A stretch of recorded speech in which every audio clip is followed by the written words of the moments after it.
Assalamu alaikum everyone, welcome back to part 3 of today's reading. I'm just going to continue where I left off in part 2, inshallah. Bismillahirrahmanirrahim.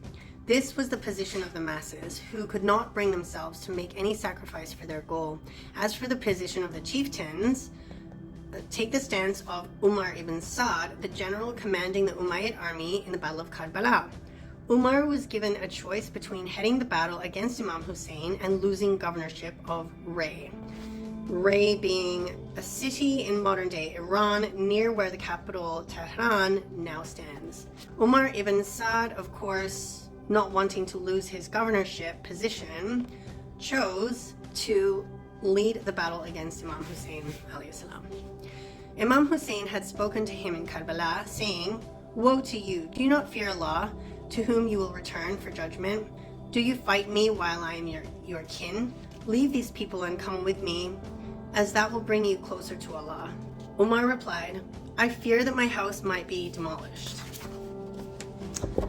"I will rebuild it for you," Imam Hussain promised. "I fear that I will lose my wealth," Umar replied. "I will give you more from my wealth in Hijaz," Imam Hussain pledged.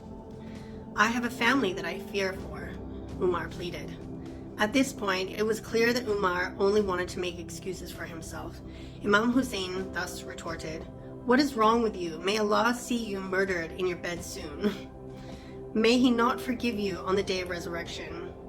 Yeah, I mean, the problem with these people is that they were too attached to the dunya, when Islam and Allah subhanahu wa ta'ala many times throughout the Quran tries to get it through our thick skulls that we can't get too attached to this dunya, because it's the hereafter that's important. This dunya is like the blink of an eye in comparison to the hereafter, which is eternal, and what we do in this dunya determines where we go after the dunya, after this life.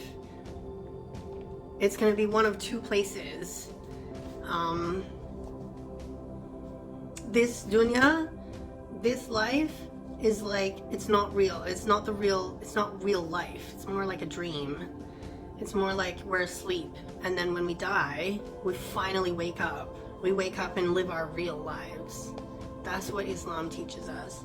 So it's like, that's why we gotta really be careful about what we do in this life, so that we can build our home in the next life, build our house better. You know, our actions and our deeds in this life determine how our lives are going to be, how our real life is going to be after we leave the dunya, after we leave this world. Imam Hussain continues, "By Allah, I hope that you will not eat but a few more grains of Iraq's wheat." And then Omar replied mockingly, "I will make do with barley." This was the condition of the Muslim community at the time of Imam Hussain, a sick community, bought and sold with pence and herded with force and terror. There was no other way to restore humanity and dignity to such a community. There was no other way to awaken it to the fictitious and lowly life it lived. There was no other way to reignite the revolutionary soul that had long been doused. Only a sacrificial feat like that of Imam Hussain alayhi salam could have revived the nation in such a way. He displayed the apex of human virtue. He admonished the nation to stand in defense of its principles, and he died implementing his teachings.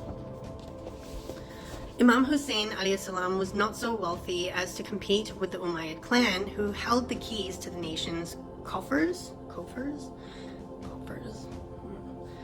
He could not ignore the teachings of Islam and lead people by force and terror. Therefore, he could not pursue immediate political change in a nation that only acts for wealth or by force. However, he was still able to assume his role in shaking this nation at the roots. He impressed his high standards into the conscience of the nation. And if we are to look at the names of the men murdered alongside Imam Hussain in Karbala, we will find that they hailed from most of the Arab tribes. There are only a few tribes that cannot count one or two individuals among the martyrs of Karbala.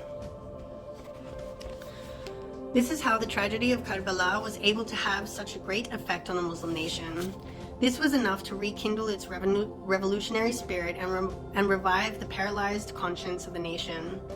It was able to reignite in the human soul the spark that pushes men to fight in defense of their dignity. All this drives us to look at the revolution of Imam Hussain with a different lens. We must analyze this revolution in light of the following goals. Number 1, dismantling the fabrications and forgeries that the Umayyad clan used to cloak its regime with a halo of sanctity. Number 2, exposing the impious and ignorant tendencies that controlled the Umayyad state. Number 3, creating a sense of guilt in the hearts and minds of the members of society. It is this guilt that would drive each individual to reassess his or her life and community. Number 4, creating a new morality for Arab Muslims. And number 5, reviving the revolutionary spirit in every Muslim so that the nation can be rebuilt on a new foundation with a renewed sense of dignity. Next chapter, dismantling the religious guise. In a previous section of the book, we saw how the Umayyad clan used religion to deceive their subjects that they wield divine authority and that they are the successors of the Prophet sallallahu alaihi wasallam.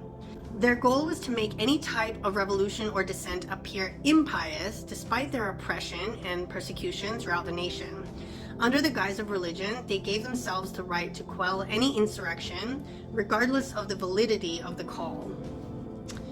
We saw that they depended on a number of fabricated narrations attributed to the Prophet ﷺ and his progeny.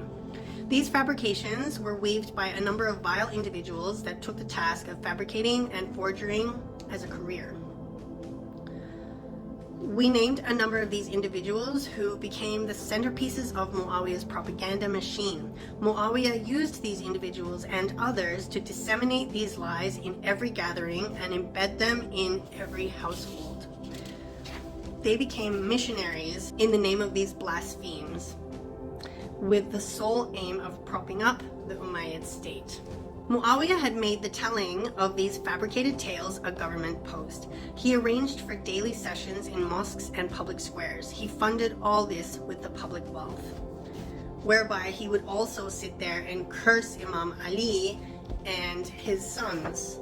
Apparently he did it for 70 years. I thought it was only the 40 years during his caliphate, but I mean, he paid others to do it too. So even though he was only caliph for 40 years, those who he paid with the public treasury to do the same probably continued the tradition for hundreds of years. I wouldn't be surprised. Oh, no, wait. They still do it today. ابن التيمين يقول الذي لا يعترف بخلافة أحد الخلفاء الراشدين فهو أضل من حمار أهله. طيب الآن عندنا معاوية بسند صحيح يقول ابن حجر لم يبايع الإمام علي بن أبي طالب. الآن يلزمك أن معاوية أضل من حمار أهله أو أن ابن التيمين أخطأ. ماذا تقول؟ تفضل شيخ مكرم. شيخ مكرم. نعم أسمعه. يلا تحكي تفضل. يعني ماذا؟ هل معاوية أضل من حمار أهلي بناء على ما قرر ابن عثيمين؟ لا، وقت الله وليس من المسبب هم اللذان أضل من حمار عليهما وليس معاوية. وليش احنا نقبل بخلافة علي مو مثل معاوية، ومعاوية ما قبل، شو دخلنا بالموضوع؟ والله ما أعرف أنتم سبحان الله. يعني الآن الآن هو الموضوع الآن الموضوع الذي تناقشانه الآن ما هو الموضوع الآن؟ تأخذون جزئية فقط وتتحدثون عن يعني بيعة علي بن أبي طالب جزئية. هو ما يقول لك إذا ما يبايع علي بن أبي طالب أضل من حمار أهلي. معاوية لم يبايع فمعاوية أضل من حمار أهلي. تقبل أو ترفض؟ اختر ما تريد. وعلي أضل من حمار أهله لأنه لم يبايع أبا بكر، وعلي أضل من حمار أهله لأنه لم يبايع أبا بكر. لا اشهدوا عليه يا أخوان،